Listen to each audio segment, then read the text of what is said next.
말씀은 민수기 26장 60절에서 65절까지의 말씀을 우리 함께 합독합니다. 아론에게서는 나답과 아비우와 엘르아살과 이다말이 났더니 나답과 아비우는 다른 불을 여호와 앞에 들이다가 죽었더라. 레위인의 1개월 이상으로 계수함을 입은 모든 남자가 23,000명이었더라.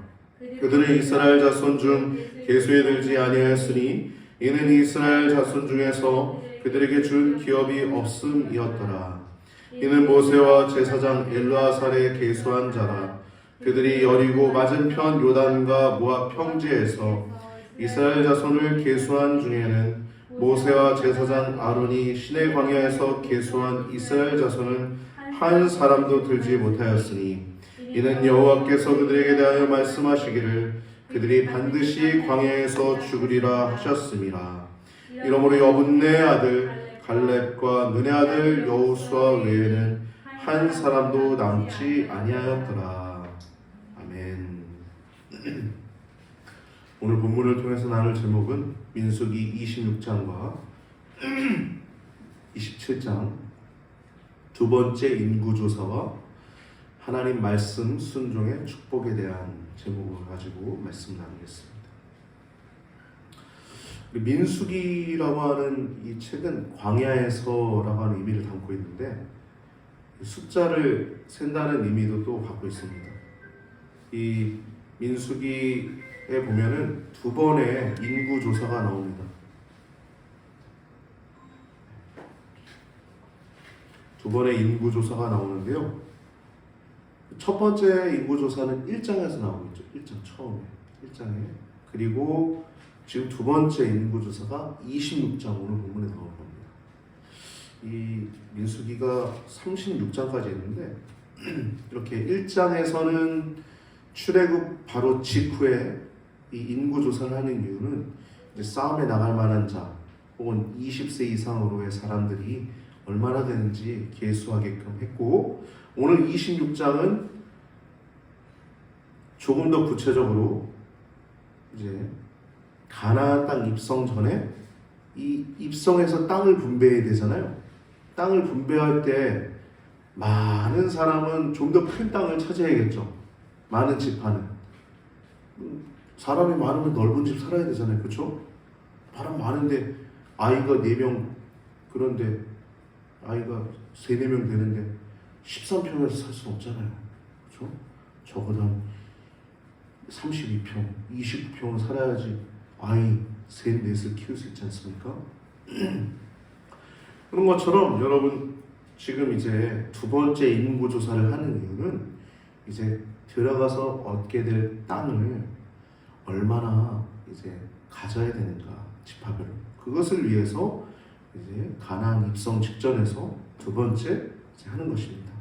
그래서 여기는 지금 첫 번째는 이제 출애굽 직후라고 하면 이제 출애굽 마지막 막바지, 가나안 땅 입성 직전에 26장에 이제 인구 조사를 하는 것입니다. 여기 말씀 보면 요단강 건너 모압 평지라고 그래요. 구체적으로 26장 3절에 보면 여리고 맞은편 요단가 모압 평지라고 얘기하고 있습니다. 여리고 성 유명하잖아요. 가나안 땅 차지하는 여호수아가 성을 쳤네. 여리고 잘하죠? 들은 게 있어서 해보진 않았어요. 여호수아 성을 쳤네. 여리고 누가 쳤어요? 여호수아가 지금 모세가 친 게 아니에요. 물론 여호수아가 모세 시대 때에도 사령관으로 있었지만 여호수아가 리더로서 모세 없이 여리고 성을 쳤을 때 그 가나안 땅의 가장 강한 성인 여리고 성이 무너진 내용이 나오죠. 그래서 지금 이 두 번째 인구조사하는 위치는 3절에 모세와 제사장 엘르아살이, 원래 아론 아니에요? 아론 죽었잖아요. 그러니까 지금 한참 한 거예요. 첫 번째 인구조사 때 아론이랑 같이 계수를 했죠. 지금은 아론의 셋째 아들인 엘르아살과 함께 이 여리고 맞은편 요단가에서 모압 평지에서 이제 계수를 하는 것입니다. 이 인구 조사를 하는 이유는 하나님의 백성이 얼마나 되는가 이제 계산하는 겁니다. 하나님의 백성이 얼마나 되는가. 근데 성경은 뭐라고 하냐면 하나님의 군대라고 얘기하고 있어요. 할렐루야. 여러분, 군대입니다. 군대는 뭐예요? 싸우는 자들이죠. 뭐랑 싸우고요? 이웃이랑 싸워요? 옆집 막 층간소음 냈다고 막 맞짱 뜨고 막 그럽니까? 막 욕설하고 막 그래요? 그게 싸움이 아니에요. 어떤 싸움이에요? 혈과 육의 싸움이 아니라 영적인 싸움. 할렐루야. 우린 눈에 보이지 않는 악한 영과 싸우는 하나님의 군대인 줄 믿습니다. 하나님의 군대예요. 하나님의 군대. 이스라엘 백성이 하나님의 군대였던 것처럼 여러분도 하나님의 군대입니다. 그래서 하나님의 백성대로답게 살도록 교육하는 것이 성경 말씀인데요. 1장의 인구 조사를 해보면 60만 장정만입니다. 남자만. 오늘날로 얘기하면 좀 페미니즘 사람들이 막 그럴 수 있죠. 왜 우리는 숫자에 안 넣냐 그럴 수 있을 거예요. 과거에는 그랬다는 걸 좀 기억하시면 될 것 같고, 1장에 보면은 60만 3,550명이었어요. 계산하니까 20세 이상으로 싸움에 나갈 만한 남자들. 근데 26장 오늘 보면 60만 동일합니다. 60만 1,730명 정도 됩니다. 그러니까 한 1,800명 정도가 줄은 거죠. 1,800명 정도가. 가나안 정탐 사건 이후에, 가나안 정탐 사건 때 이스라엘 백성들이 믿음 없이 막 갈렙과 여호수아를 다 죽이려고 막 돌 들고 할 때 하나님 나타나셔가지고 막 10명의 정탐꾼뿐만 아니라 이스라엘 백성들, 너희들 전부 다 못 들어가, 얘네 둘만 들어갈 거야 얘기하셨네요. 그래서 20세 이상의 그 남자들이 다 죽은 겁니다.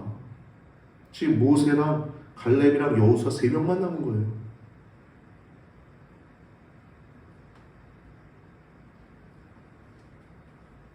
다 죽은 겁니다. 이렇게 말씀하신 대로 역사는 진행됩니다. 여러분, 말씀하신 대로. 그런데 그럼에도 불구하고 이스라엘 백성들은 1차 조사와 2차 인구 조사에서 알 수 있듯이 크게 차이가 안 나죠.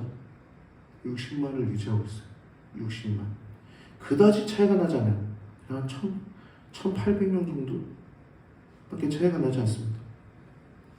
이스라엘의 지속적인 불순종과 또 반역, 더 나아가 반역에도 불구하고 하나님께서는 이스라엘을 보존하시는 것을 알 수 있어요.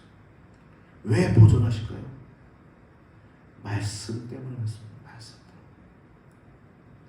그들을 향해서 계속적으로 끊임없이 그들을 사랑하시고 그들에게 은혜를 베풀어 주시고 그들을 보존하시고 또 그들을 계속적으로 인도하시는 이유는 하나님이 그들의 조상인 아브라함에게 말씀하셨기 때문이에요. 할렐루야. 여러분, 하나님이 여러분 하나님 백성 만드셨죠? 왜요? 예수 그리스도를 주로 고백하는 자마다 하나님 백성이 된다고 말씀하셨기 때문입니다. 할렐루야. 이는 저를 믿는 자마다 멸망치 않고 영생을 얻게 하려 하심이라. 하나님이 세상을 이처럼 사랑하사 독생자를 주셨으니, 원래 위에 계시던 분이 인간의 몸을 입고 오신 거예요. 하나님이. 이는 그를 믿는 자마다 멸망치 않고 영생을 얻게 하려 하심이라. 그래서 하나님 자녀인 줄 믿습니다. 할렐루야. 하나님 자녀. 죽으면 천국 갑니다.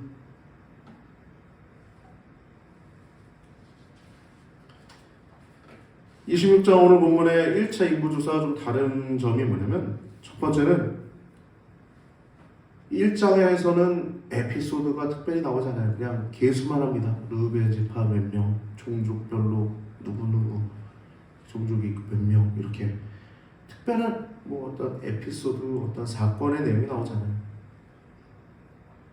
오롯이 숫자만 계수하고 있습니다. 근데 26장에 보면 숫자만 계수할 뿐만 아니라 몇 가지의 에피소드들이 나옵니다. 첫 번째는 르우벤 자손에서는 다단과 아비람의 반역 얘기가 나옵니다. 레위 지파 고라가 반역 사건을 저지를 때 이 르우벤의 다단과 아비람이 같이 반역을 했죠. 그때 자손들도 다 죽었는데, 그 자손이 장막 앞에 모여서 다 죽었는데, 그 다단과 아비람의 반역 얘기가 나올 뿐만 아니라 고라 반역 사건 때 11절에 보면 고라의 아들들은 죽지 않았음을 말씀하고 있습니다. 그리고 유다 자손에 대한 얘기를 나눌 때는 창세기에서 있었던 사건을 떠오르게 하는 말씀이 등장합니다. 즉 첫째 아들 에르와 둘째 아들 오난의 죽음과 또 셋째 아들 셀라의 후손들, 그리고 그 며느리 다말과 이제 어떻게 애를 맺는데 쌍둥이를 잉태해서 베레스와 세라의 자손들 얘기가 나오고 있습니다. 하나님의 은혜죠, 은혜. 범죄했음에도 불구하고 하나님 그들을 살려주시고 그들 대를 이어가는 것. 그리고 그뿐만 아니라 그 대를 잇고자 하는 그 며느리 다말의 어떠한 모습도 하나님께서 인정하시지 않았나 생각도 드는 말씀이 아닌가 싶습니다. 물론 고부간의 그런 행위는 잘한 것은 아니죠. 그러나 그 대를 잇고자 하는 그 여인의 진실함, 순수함을 하나님이 보시지 않았을까 생각이 됩니다. 세 번째, 므낫세 자손의 이야기를 보면 슬로보앗이라고 하는 사람이 나옵니다. 이 슬로보앗은 아들은 없고 딸만 5명 있는 사람이었어요. 근데 그가 아들을 못 낳고 죽자 그의 이름으로 대를 이을 땅이, 그의 이름으로 대를 이을 수 없으니까 이제 이것을 모세에게 이제 이야기하게 되는 내용이 오늘 26장 이후에 27장에 나오고 있죠. 첫 번째 인구조사는 싸울 준비, 전쟁 준비를 했다고 하면, 두 번째는 인구조사는 땅을 나눌 준비를 했다고 할 수 있습니다. 26장 53절 보면 그 명수대로 땅을 나눠주어 기업을 삼게 하라 라고 말씀하고 있습니다. 그 인구수대로, 즉 땅의 크기는 인구수대로. 또 제비뽑기라는 단어가 나오거든요. 이게 무슨 말씀이지? 아니, 땅의 크기대로 이렇게 사람 숫자대로 땅을 나눠주라고 해놓고 또 제비뽑기를 하라고 그래. 무슨 말씀인지 찾아보니까 땅의 크기는 땅의 면적을 얘기하는 거예요. 인구수대로 땅의 크기를, 그래서 인구조사를 한 거고, 땅의 위치를 정할 때는 제비를 뽑았던 것입니다. 할렐루야. 땅의 위치가 중요하잖아요. 어느 땅은 비옥한 땅이고 어느 땅은 척박한 땅이고 그럴 수 있지 않습니까? 근데 이것은 제비뽑기를 했음을 알 수 있습니다. 그리고 레위지파 이야기가 나오고 있는데요, 레위지파는 계수에 넣지 않습니다. 인구수에 넣지 않았다는 것이죠. 왜냐하면 땅을 차지하지 않았기 때문입니다.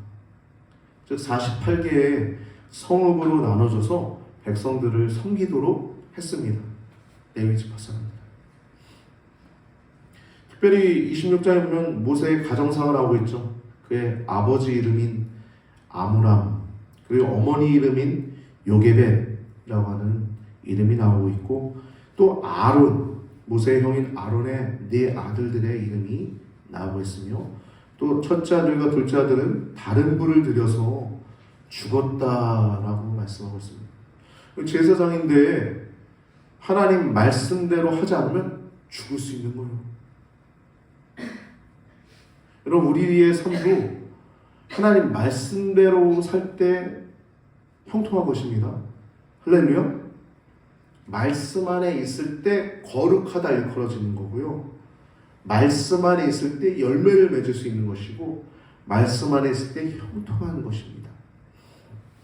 요한계시록 22장 18절에서 19절 말씀 보면 하나님 말씀을 가감하지 말라고 성경책 맨 뒤에 맨 끝절 아멘 주 예수여 어서 오시옵소서, 그 말씀 바로 앞에 하나님 말씀에 대한 내용이 2절 나옵니다.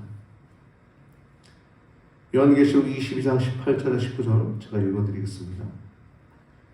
내가 이 두루마리의 예언의 말씀을 듣는 모든 사람에게 증언하노니 만일 누구든지 이것들 외에 더하면 하나님이 두루마리에 기록된 재앙들을 그에게 더하실 것이요 만일 누구든지 이 두루마리의 예언의 말씀에서 제하여 버리면 하나님이 두루마리에 기록된 생명나무와 및 거룩한 성에 참여함을 제하여 버리시리라. 더하면 말씀에서 더하면 재앙을 더하겠다는 거고 말씀에서 빼면 천국 입성 못 들어간다는 얘기입니다. 천국에 생명나무가 있고 거룩한 성이 천국이니까 거기에 참여함을 제하여 버리겠다는 거예요. 이만큼 하나님 말씀은 너무나 중요한 것입니다. 할렐루야. 하나님 말씀을 더욱더 사랑하시기 바랍니다. 할렐루야. 하나님을 사랑한다고 하는 가장 큰 특징은 기도하고 찬송하고 말씀 보는 겁니다. 특별히 하나님 말씀은 천지가 무너지고 하늘이 종이축까지 말아서 떠나 없어질지라도 해와 달이 그 빛을 잃고 다 없어질지라도 하나님 말씀은 영원하신 줄 여러분 기억하시기 바랍니다. 할렐루야. 하나님 말씀은 영원한 것이 하나님 말씀 안에만이 형통한 것입니다. 하나님 말씀을 읽는 것은 하나님을 사랑한다는 표현입니다. 하나님 말씀을 더욱더 매일매일 가까이 하시길 바랍니다. 그럼 우리는 하나님 말씀 안에 거하고 형통할 수 있는 줄 믿습니다. 62절 말씀 보면 레위인에 대해서 말씀하고 있는데 첫 번째는 1개월 이상으로 계수했어요. 여기는 다른 지파는 20세 이상으로 계수했잖아요. 레위 지파는 특별했습니다. 레위 지파는 1개월 이상으로 계수했습니다. 그 모든 남자의 숫자가 23,000명이었더라. 계수에 들지 아니하였으니 그 이유는 땅이 없기 때문이에요. 기업이 없기 때문입니다. 하나님만 기업이라는 것입니다. 그리고 특권이 있었죠. 그들에게는 땅이 없는 대신 이스라엘에게서 하나님의 것입니다 라고 드려진 10의 1조를 통해서 그들은 생활하게 됩니다. 63절 말씀 보면 이는 모세와 제사장 엘르아셀의 계수한 자라. 그들이 여리고 맞은편 요단과 모압 평지에서 이스라엘 자손을 계수한 중에는 이런 말씀하셨습니다.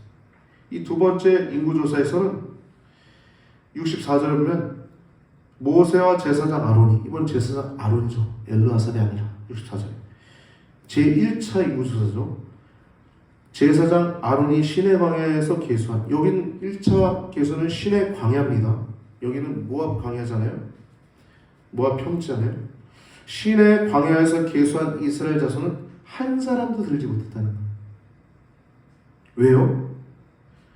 이는 그들이 반드시 광야에서 죽으리라 하신 말씀 때문이라는 거예요. 그 불순종 때문이죠. 65절에 보면 그들이 반드시 광야에서 죽으리라. 이게 언제 말씀하신 거죠? 가데스 바네아 사건에서. 여러분 믿음은 그만큼 중요한 것입니다. 할렐루야. 그들이 안 믿었던 게 뭐예요? 말씀 안 믿었던 거예요. 아브라함에게 내 자손이 4대 만에 이 땅으로 돌아오리라. 그 가나안 땅을 차지하게 되리라. 지금이 아닌 이유는 그들의 죄악이 아직은 관영하지 않기 때문이다. 그러나 그들이 너의 후손인 이스라엘 백성들이 가나안 땅을 차지할 때쯤엔 그들의 죄악이 꽉 차가지고 관영하다는 넘쳐오는 거거든요. 그 땅을 심판하지 않을 수 없는 상황인 거예요. 그 말씀만 믿었으면 되는데 그 말씀을 안 믿었기 때문에 반드시 그들은 광야에서 죽으리라 말씀하신 겁니다. 그래서 못 들어가죠. 그래서 말씀하신 대로 갈렙과 여호수아만 들어가게 되는 것입니다. 27장에 보면 슬로바앗의 딸들 기업을 잇는 것을 요구하는 내용이 나오고 있고 모세가 후계자를 세우는 내용이 27장에 나오고 있습니다. 모세가 후계자로 여호수아를 세우죠. 모세는 가나안 땅에 들어가지 못하는데요. 그 이유는 앞장 20장에 앞에 민수기 20장 12절에 무리바 반석에서 이제 있었던 사건 때문이죠. 무리바 반석에서 하나님의 거룩함을 드러내지 아니한 거로 나타내지 아니한 거로 이 회중을 너희가 인도하지 못하리라. 결국엔 누가 인도해요? 여호수아가 인도하게 됩니다. 여러분, 만약 모세가 가나안 땅까지 입성했으면 모세는 아마 신처럼 추앙받을 수도 있어요. 이게 섭리입니다. 물론 성경에 나오는 내용은 네가 나의 거룩함을 드러내지 않았기 때문이라고 말씀하고 있지만 조금 더 궁극적으로는 모세와 같이 그렇게 하나님께서 위대하게 쓴 사람이 없었기 때문에 하나님이 모세 그 사람을 이스라엘 백성들이 신격화할 수 있기 때문에 그 신격화를 방지하기 위함이었다라고 하는 신학자들이 참 많습니다. 근데 그 말씀에 저도 어느 정도 동의가 돼요. 이 새 지도자를 구하는 모세의 모습이 27장 하반부에 나오는데요. 내가 못 들어가지만 저 이스라엘 백성들 목자 없는 양같이 되지 않도록 하여 주시옵소서 라고 말하고 있죠. 자신은 비록 가나안 땅에 들어가지 못하지만 자신의 뒤를 이을 지도자를 구하는 모습이 나오고 있습니다. 여러분, 이것이 성도입니다. 할렐루야. 나는 비록 가나안 땅에 그 약속하신 땅에 나도 정말 들어가고 싶지만 저 멀리서 바라만 그저 바라만 보고 있지. 그렇지만 저 백성들 목자 없는 양처럼 하지 마시옵소서. 이 사랑의 마음이 아버지와 같은 하나님 아버지의 마음인 줄 믿습니다. 우리 부모님들도 다 그렇지만 우리들도 그러한 지도자들, 여러분들 성도는 지도자입니다. 세상에서 그러한 지도자의 마음을 가지고 영혼을 그렇게 사랑하시는 여러분과 저의 삶이 되길 바랍니다. 그래서 오늘 말씀을 통해서 두 번째 인구조사를 통해서 하나님 말씀하시면 그대로 이루신다는 것을 알 수 있죠. 여러분, 이 모세도 넌 못 들어가 하지만 거기서 내 그대로 순종하며 하나님께 그 이후의 일들을 말하는 그 마음의 상태를 보면 그런 축복받는 심령이 무엇인지 알 수 있죠. 하나님 말씀하시면 그것이 무엇이든 간에 순종하고 감사할 수 있을 줄 믿습니다. 모세도 하나님 왜 난 못 들어가요? 내가 여기까지 인도하면서 얼마나 힘든 일들 많이 당했는지 알아요? 그럴 수 있었겠죠. 페이스 투 페이스 그렇게 하나님과 대면했던 사람인데 하나님께 그렇게 하지 않았어요. 네, 주님. 그러나 저 백성들 목자 없는 양같이 되지 말게 하여 주시옵소서 라고 그렇게 기도했던 모세처럼 여러분, 축복받는 심령이 하나님 말씀에 온전히 순종하고 하나님 말씀이라면 무조건 감사하는, 그것이 어떠한 일일지라도 그렇게 감사할 수 있는 여러분과 저의 심령이 되길 주님의 이름으로 축복합니다. 그것이 축복받는 심령임을 기억하시는 여러분과 저의 삶이 되기를 주님의 이름으로 축복합니다.